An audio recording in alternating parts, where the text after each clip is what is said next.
नमस्कार दोस्तों, आज हम एलपी सीपीटी 1 के पहले सेट को देखेंगे। तो चलिए शुरू करते हैं। पहला प्रश्न दिया है, दिए गए आलेख का अध्ययन कीजिए और निम्नलिखित प्रश्नों का उत्तर दीजिए। तो क्वेश्चन है, बाइक का उपयोग करने वाले कर्मचारियों की संख्या और मेट्रो का उपयोग करने वाले कर्मचारियों की संख्या के बीच क्रमशः अनुपात कितना है। तो देखते हैं इसके सॉल्यूशन को।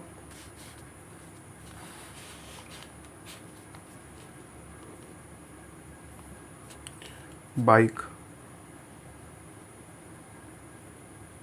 और मेट्रो,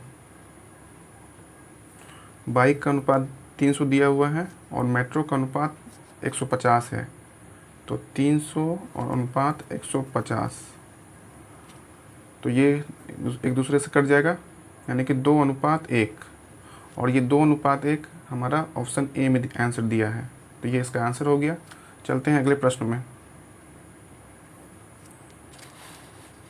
अगला प्रश्न है क्या, एक कार क्रमशः 10 किलोमीटर प्रति घंटा, 20 किलोमीटर प्रति घंटा, 30 किलोमीटर प्रति घंटा और 60 किलोमीटर प्रति घंटा की चाल से 3 किलोमीटर की 4 क्रमिक दूरियां तय करती है। इस दूरी में कार की औसत चाल क्या है। तो देखते हैं इसके सॉल्यूशन को।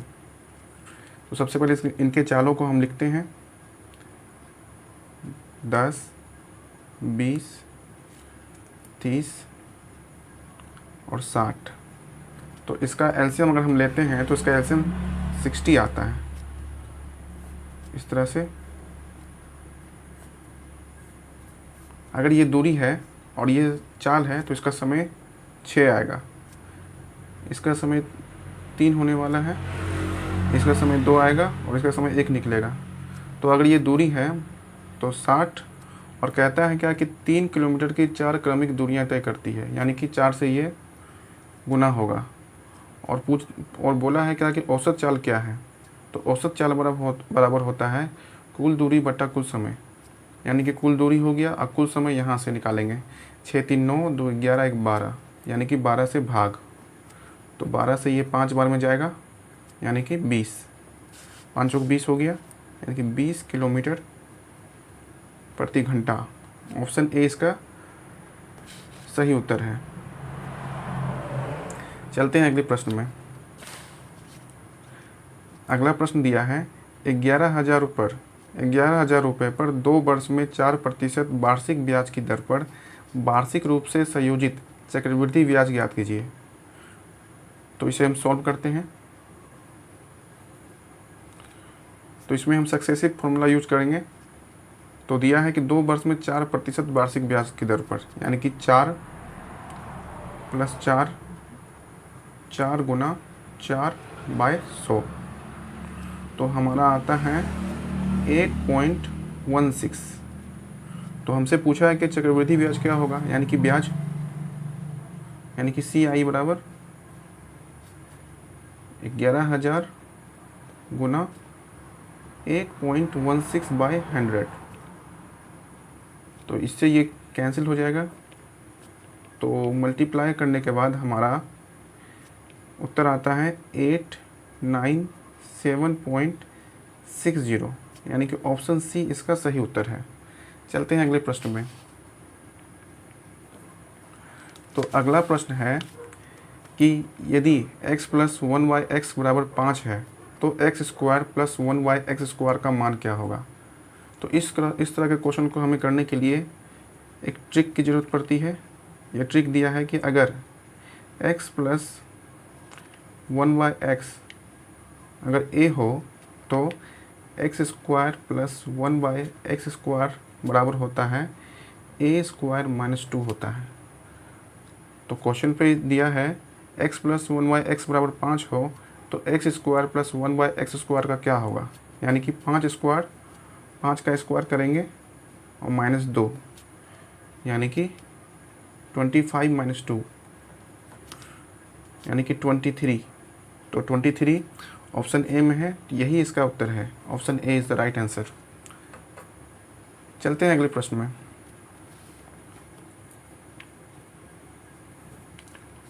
तो अगला प्रश्न दिया है, एक व्यक्ति अपनी धनराशि का 20% गवा देता है शेष धनराशि का 25% खर्च करने के बाद उसके पास 480 रुपये बचते हैं। तो उसके पास मूल रूप से कितनी धनराशि थी? तो माना कि उसके पास x मूल धनराशि थी और उसमें से वो 20% गवा देता है, तो बचाता है कितना? 80%। और शेष धनराशि का 25% खर्च करने के बाद उसके पास 480 रुपये बचते हैं, यानी कि वो 75% बचाता है, तब जाके उसके पास 480 रुपये बचते हैं। तो इसे हम सॉल्व करते हैं। ये 80 से 6 बार में जाएगा। इसी तरह से ये भी 3 बार में और ये 5 बार में, सॉरी ये 4 बार में, और 3 से ये 2 बार में जाएगा, यानी कि x बराबर हो जाएगा 400 गुना 2, यानी कि 800। और 800 हमारा ऑप्शन ए में सही उत्तर है, तो इसका ये ऑप्शन ए राइट आंसर हो जाएगा। चलते हैं अगले प्रश्न में।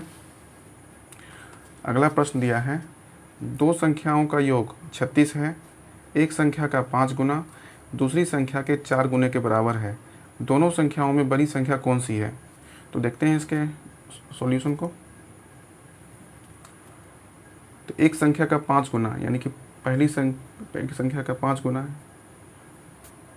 दूसरी संख्या के 4 गुने के बराबर है, यानी कि 4 गुना दूसरा संख्या, इसीलिए पहली संख्या बटे दूसरी संख्या 4/5, यानी कि अगर 9x बराबर दिया है यहाँ पे 36, यानी कि x बराबर 4 हो गया।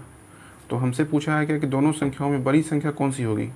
तो बड़ी संख्या 5 है, यानी कि 5x, यानी कि 5 गुना 4 बराबर 20। तो 20 इसका सही उत्तर है और ये ऑप्शन ए में दिया है। चलते हैं अगले प्रश्न में। तो अगला प्रश्न दिया है, निम्नलिखित में से कौन सी संख्या 11 से विभाज्य है? तो 11 से विभाज्य के लिए हमें प्रत्येक ऑप्शन को जांचना होगा। तो आइए देखते हैं। पहला ऑप्शन दिया है 9248164, इसको जांचते हैं। 9 4 13, 13 1 14, 4 18, 8 2 10, 6 16, यानी कि 18 में से 16 घटाते हैं तो मेरा 2 आता है, जो कि गलत है। ऑप्शन बी में आते हैं। ऑप्शन बी दिया है 724, 7247564। तो इसको सॉल्व करते हैं। 7 4 11, 5 16, 4 20, 7 2 9, 9 6 15। तो 20 में से 15 घटता है तो 5 आता है, तो ये भी नहीं है 11 से विभाज्य। आते हैं ऑप्शन सी में। तो ऑप्शन सी दिया है 824596 तो इसको देखते हैं। 8 4 12, 12 9 21, 4 25, ऊपर से 5 2 7, 7 6 13। तो 25 में से 13 घटाते हैं तो आता है 12, तो ये भी नहीं है। तो देखते हैं ऑप्शन डी को। तो इसका दिया है 9246864। देखते हैं इसको। तो 9 4 13, 13 8 21, 4 25, यानी कि 25, और 6 2 8, 6 14। तो 25 में से 14 घटाते हैं। 25 में से 14 घटाते हैं, देखिए दोस्तों, 25 में से 14 घटाते हैं तो 11 आता है, और 11 आता है, तो ये सही है। इसलिए ऑप्शन क्या हो गया? ऑप्शन इसका डी हो गया। Option D is the right answer. चलते हैं अगले प्रश्न पे।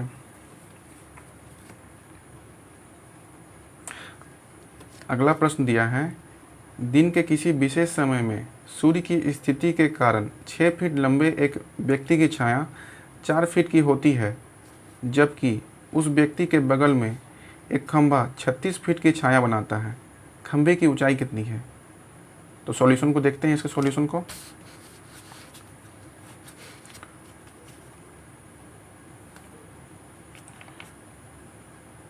6 फीट लंबे व्यक्ति की छाया 4 फीट है, यानी कि 6/4।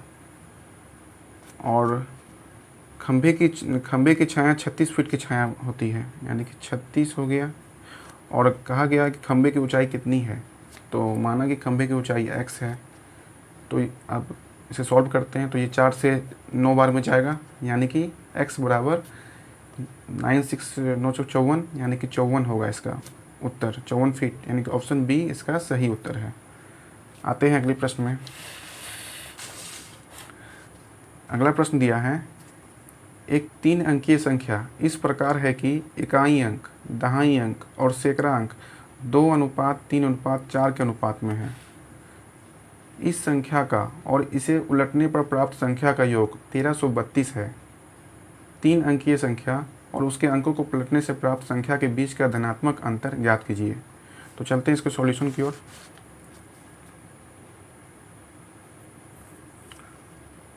तो इसमें कहा गया कि इस संख्या का, तो ये संख्या हो जाएगा 434, और इसे उलटने पर प्राप्त संख्या यानी कि 432 होगा दोस्तों, 432, और इसे उलटने पर प्राप्त संख्या यानी कि 234।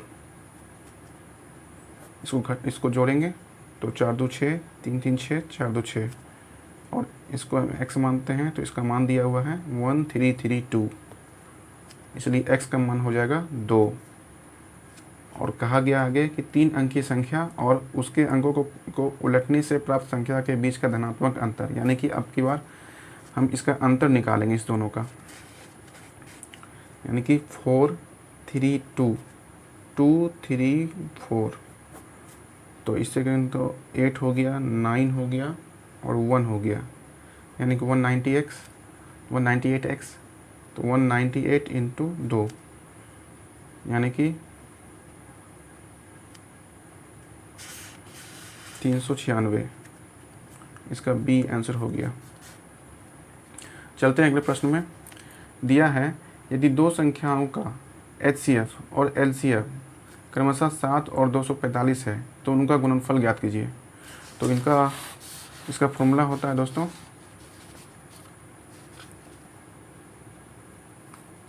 पहली संख्या गुना दूसरी संख्या बराबर LCM गुना HCF। तो दिया है HCF और LCM 7 है और 245 है, यानी कि 7 गुना 245, तो ये मल्टीप्लाई हो जाएगा, तो 7 5 35, 7 चौका 28, 3 31, 7 2 14, 3 17, 1715, और ये ऑप्शन डी में है, ऑप्शन डी में है, इसलिए इसका आंसर हो जाएगा D, option D is the right answer.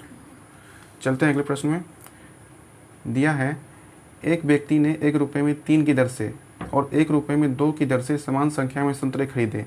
20% का लाभ अर्जित करने के लिए उसे उन्हें प्रति दर्जन किस मूल्य पर बेचना चाहिए। तो आते हैं इसके सॉल्यूशन की ओर, चलते हैं।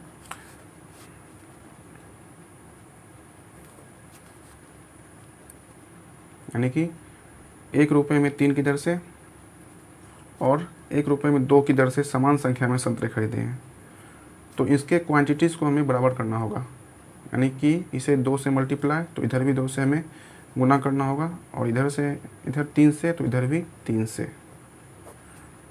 तो हो गया इधर 5 और इधर हो गया 12, तो CP है 5, मतलब ये आया है, तो इसका हम SP निकालेंगे, क्योंकि बोला है कि 20% का लाभ अर्जित करने के लिए उन्हें प्रति दर्जन किस मूल्य पर बेचना चाहिए, यानी कि SP बराबर 5/12 गुना 120/100, इस तरह से है दोस्तों। तो ये इसको हम सॉल्व करते हैं, ये 6 बार में, ये 5 बार में, और 5 से ये 5 जाएगा, और ये 6 से ये 2 बार में जाएगा, यानी कि SP बराबर आया है 1/2। और कहा गया है इसमें क्या कि उन्हें प्रति दर्जन किस मूल्य पर बेचना चाहिए, तो प्रति दर्जन मूल्य निकालते हैं इसका।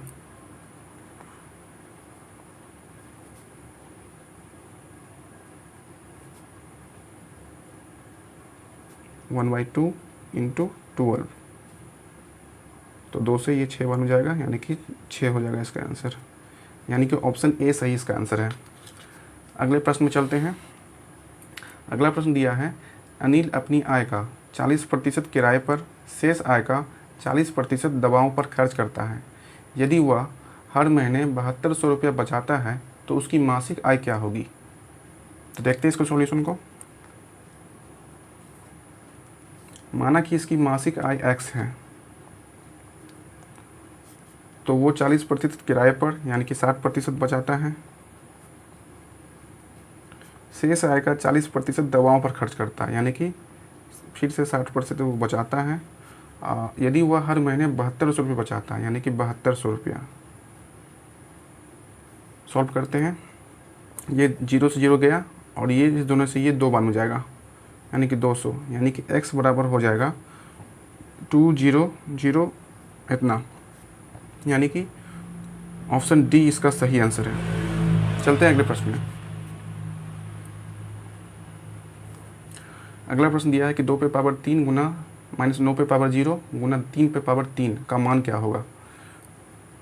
यानी कि 2 पे पावर 3 है, -9 पे पावर 0 है और गुना 3 पे पावर 3 है, यानी कि 8 हो गया, 1 हो गया और ये 27 हो गया। इसको गुना करने पर हमें आता है 216, जो कि ऑप्शन डी में है। ऑप्शन डी इसका सही उत्तर है। चलते हैं अगले प्रश्न में। अगला प्रश्न दिया है, ए अकेले एक काम को 6 दिनों में और बी अकेले उसी काम को 8 दिनों में कर सकता है। ए और बी ने इस काम को 3200 रुपये में पूरा करने का सोचा। सी की सहायता से उन्होंने इस काम को 3 दिनों में पूरा किया। सी को कितना भुगतान करना होगा? तो आते हैं इसके सॉल्यूशन की ओर चलते हैं। ए दिया है 6 दिनों में, बी अकेले 8 दिनों में और सी की सहायता से उन्होंने इस काम को 3 दिनों में, यानी कि ए बी सी 3 दिनों में पूरा किया जाता है। तो इसका एलसीएम हो जाएगा 24। तो ये 4 बार में, ये 3 बार में और ये 8 बार में। तो पूछा गया कि सी की सहायता से उन्होंने इस काम को 3 दिनों में पूरा किया है, तो सी को कितना भुगतान होगा? तो अगर इस तीनों की क्षमता 8 है तो हमें सी की क्षमता निकालना है, तो 8 में से 7 घटा देंगे यानी कि 1, और सी को कितना भुगतान हुआ? तो यानी कि सी का हिस्सा, सी को कितना मिलेगा? यानी कि 3200 गुना 1/8, तो ये कट जाएगा यानी कि 400 यानी कि ऑप्शन ए इसका सही उत्तर है। चलते हैं अगले प्रश्न में। दिया है, एक दुकानदार 5% और 4% की क्रमिक छूटें प्रदान करता है जो कि एकल छूट के बराबर है। तो देखते हैं इसके सॉल्यूशन को।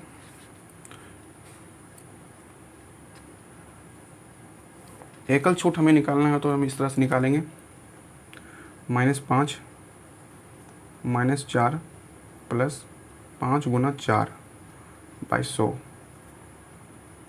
यानी कि -9 0.2, यानी कि इसका 8.8%, यानी कि ऑप्शन सी इसका सही उत्तर है। Option C is the right answer. चलते हैं अगले प्रश्न की ओर। अगला प्रश्न दिया है, एक त्रिभुज की भुजाओं की लंबाई 5 सेंटीमीटर, 7 सेंटीमीटर और 10 सेंटीमीटर है। त्रिभुज का क्षेत्रफल सेंटीमीटर स्क्वायर में ज्ञात कीजिए। तो चलते हैं सॉल्यूशन की ओर।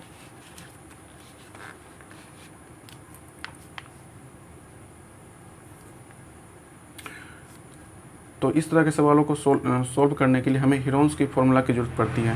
तो सबसे पहले s बराबर हम निकालते हैं 5 + 7 + 10 बाई 2, यानी कि s का मान मेरा आएगा 11। तो क्षेत्रफल पूछा गया है, इसलिए क्षेत्रफल बराबर होता है रूट के अंदर में 11 हो गया इंटू 11 में से 5 जाएगा तो 6, फिर से 11 में से 7 जाएगा तो 4 और 11 में से 10 घटाएंगे तो 1, यानी कि हमारा आता है 264 मल्टीप्लाई करने के बाद। तो इसका इस तरह से इसका उत्तर आएगा। इसको जब सॉल्व करेंगे तो 2√66, यानी कि ये ऑप्शन ए में है। तो यही इसका आंसर है। चलते हैं अगले प्रश्न की ओर।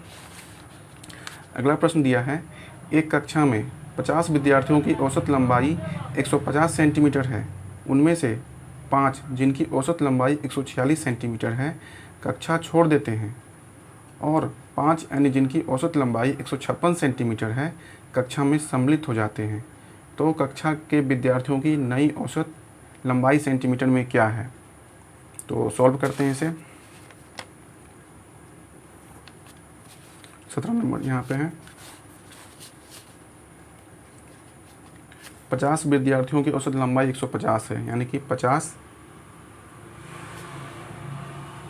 इस तरह से, और कहता है उसमें कि उनमें से 5 जिनकी औसत लंबाई 146 सेंटीमीटर है कक्षा छोड़ देते हैं, यानी कि 5 जिनकी 146 से कक्षा छोड़ देते हैं, और आगे और अन्य 5 जिनकी औसत लंबाई 156 सेंटीमीटर है कक्षा में सम्मिलित हो जाते हैं।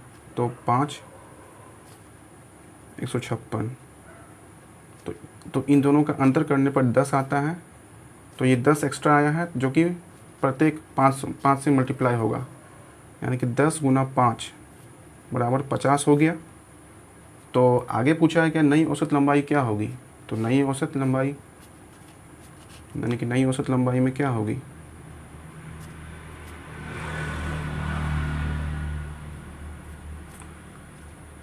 तो पहले से तो था 150 प्लस 50/50, इस तरह से 50/50 कट जाएगा, यानी कि 151, जो कि ऑप्शन बी में है।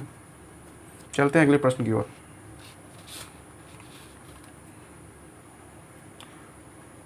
अगला प्रश्न दिया है कि संलग्न आकृति में रेखा L रेखा M के समांतर है, तो x + 2y का मान कितना होगा? तो देखते हैं इसको सॉल्व करते हैं। ये 60 डिग्री है, तो वर्टिकली अपोजिट एंगल से ये भी 60 डिग्री होगा, ये भी 60 डिग्री होगा, और इस दोनों का मान 180 डिग्री होता है। तो देखते हैं, y + 60 = 180 डिग्री, यानी कि y का मान आएगा 120। इसी तरह से इस दोनों को भी करेंगे। x + 105 बराबर 180, यानी कि x बराबर 180 में से 105 घटाएंगे तो आएगा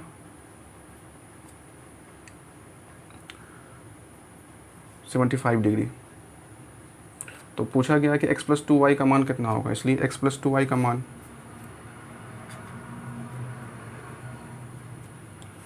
यानी कि 75 और 240, यानी कि 315 इसका सही उत्तर होगा। ऑप्शन ए इसका सही उत्तर है। ऑप्शन ए इसका सही उत्तर है।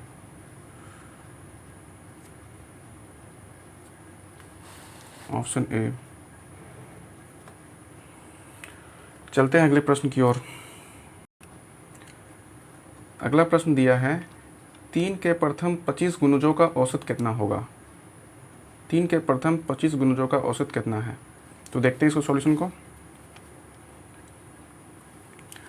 तो इसको करने के लिए जैसे कि 3, 6, 9 और इस तरह से हमें 75 तक जाना होता है।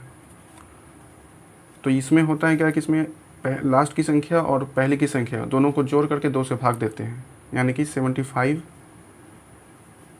+ 3/2, यानी कि 78/2। तो ये 2 से कट जाएगा, यानी कि 39, 39 है, इसलिए ऑप्शन डी इसका सही उत्तर होगा।